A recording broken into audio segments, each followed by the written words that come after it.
Adam's excellent speech. We're going to finish. You're going to finish it, yeah? Yeah. We want to hear the rest of it. That was so good. I just want to finish very quickly and finish my point about Western imperialism, which is this. There has been a change that you might have noticed in Israeli propaganda, in the Hasbara, as they call it. The change is the one that they have realized that they have lost the war for hearts and minds of the people in the West.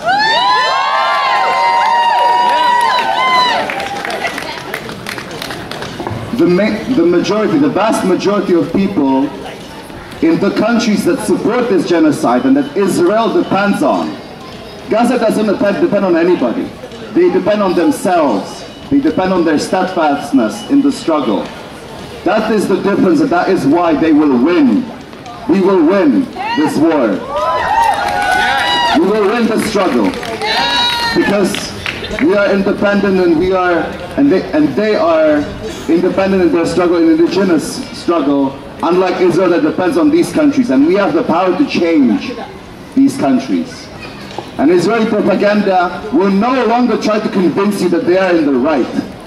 They will no longer try to do that. Instead, what they will try to do is to break your resolve, to make you believe that the Palestinian struggle is over, that they are arresting Palestinian men, that they are destroying all of the infrastructure, and that the Palestinians can no longer go on.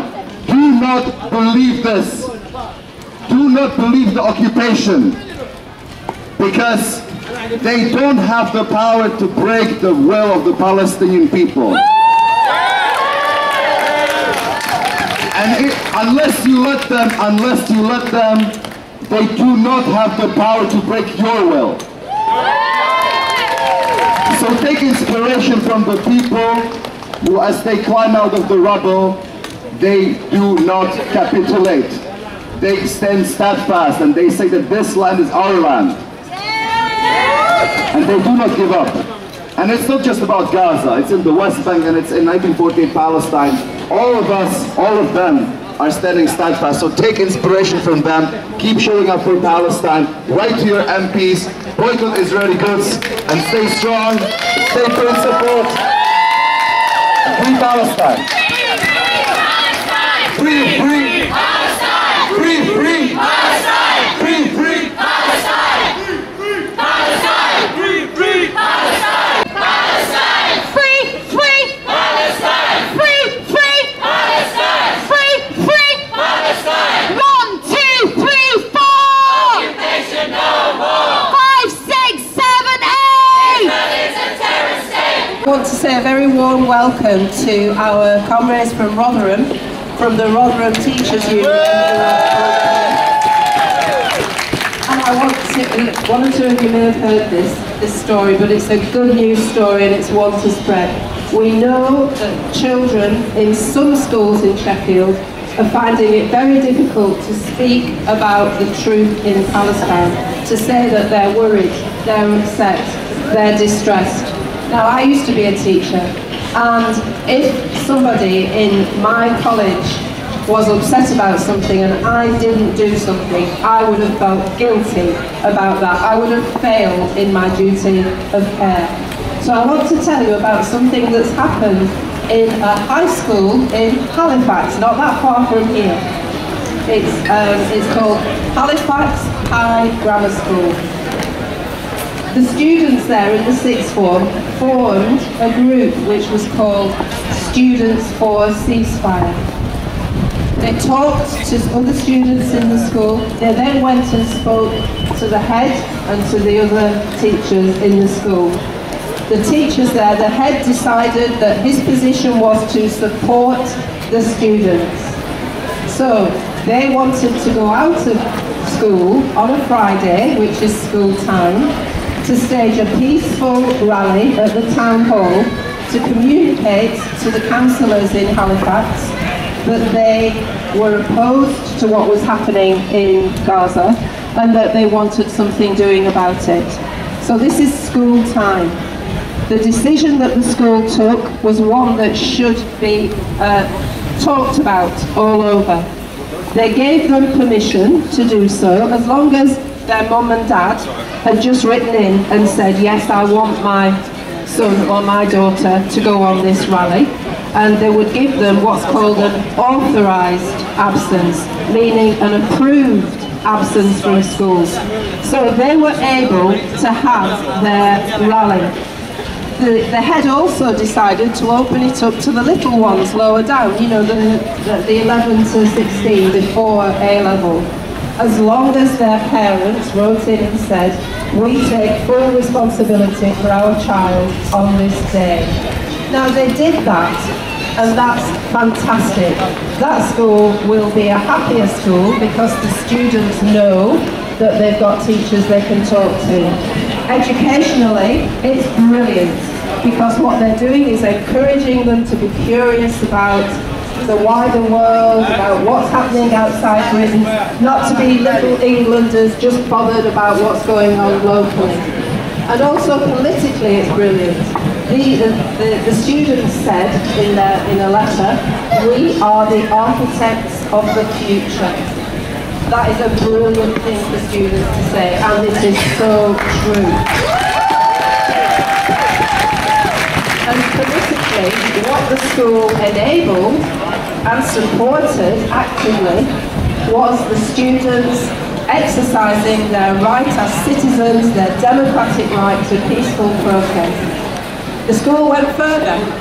They then organised a letter and they enabled students in the school and teachers in the school to sign this letter, and it went to the MP as a sign of what that school believed.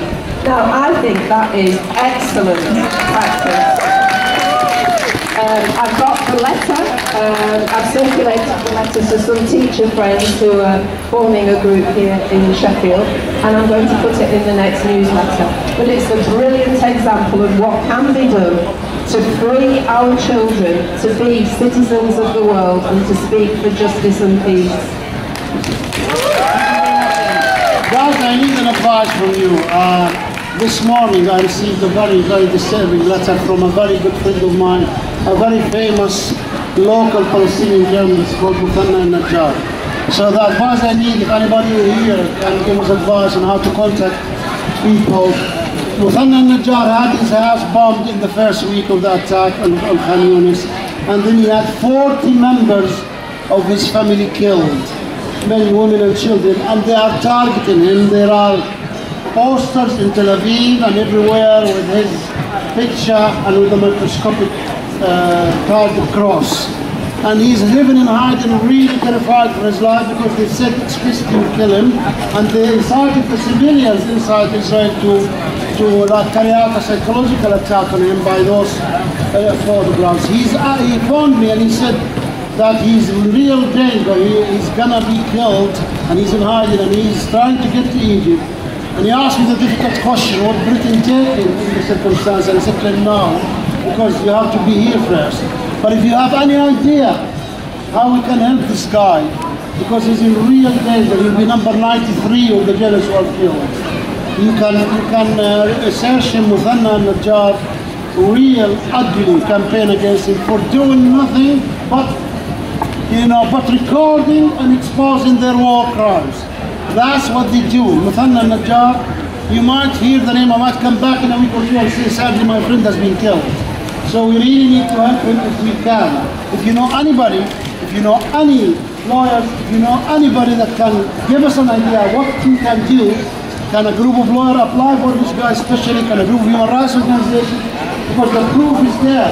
The proof is there. 40 members of his family, his house was bombed from the first week. And they're targeting all influential. He's got like about 66,000 followers in Gaza. And people listen to the he posts with Najjar. So if you have any ideas, please come to us, and I'll be really, really happy to hear any ideas people may have. Because really, what's happening? How can they really target somebody for carrying a camera and a pen? And they're doing this. You know how many health workers were killed so far? I'm sorry, statistics we are saying the Palestinians are not numbers, but this is the numbers. 288 health workers. Those are doctors, those are nurses, those are maintenance workers, those are ambulance drivers, Those are paramedics. When we were last Friday, not the Friday, the one before, in the vigil of the health workers, we stood for about 10-15 minutes listening to the names of the doctors before they started the nurses. Attacks on hospitals, for goodness sake, the 21st century we live in. What are they thinking, Rishi Sunak and Joe Biden and all of this? What are they thinking?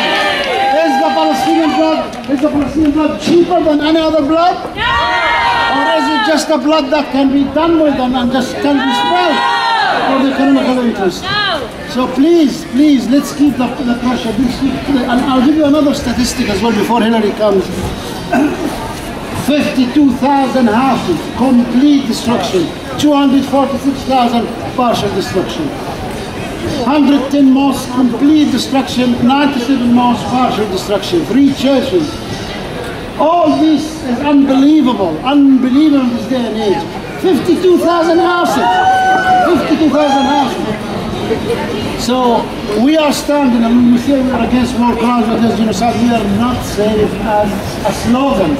It is genocide, it is war crimes, and people must listen and governments must listen. Hillary? Hi everyone, my name's Ellen. I'm one of the organisers and directors of an organisation called the Big Ride for Palestine. So on behalf of all of the cyclists today, I just want to say a massive thank you for the incredible welcome. So big cheer for everyone who gave us an amazing welcome. We're an organisation that uses cycling as a tool for peace. We use cycling as a tool for communicating the violent, brutal occupation and current genocide of the people of Palestine. Now, the Big Ride was set up in 2015 as a result of the 2014 bombardment that killed over 2,500 people, including 500 children. That's shame. That's why we were set up in the first place. What we are seeing right now is unprecedented. It's unconscionable. It's disgusting. And shame on everybody who is complicit in this violent occupation.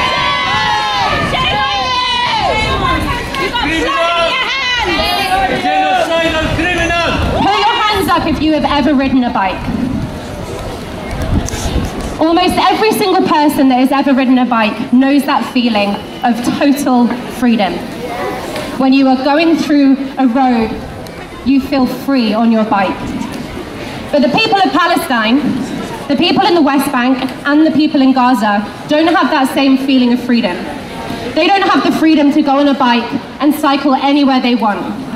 Because when they get on their bike, they hit checkpoints.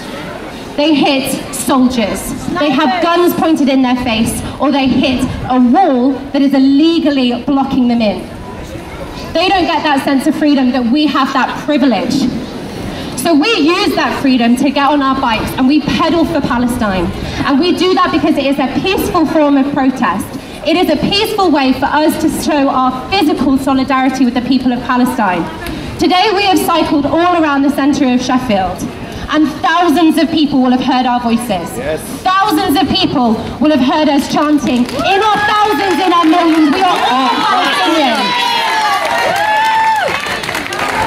They will have heard us chanting, Gaza, Gaza, don't you cry. We will never let you die. And we have to keep using every form of protest that we have right now. And right today, all of the people that have taken part as cyclists, some of them have cycled with us for years, some of them have turned up to show their solidarity by bike for the first time. So I want to give a massive shout out to everyone who this is the first time getting onto the streets, whether that is by foot, through BDS or by bike. Because we need everybody getting out right now. We need to be an inclusive movement. We need to bring everybody in because this is injustice for everybody. A threat to justice anywhere is a threat to all of us.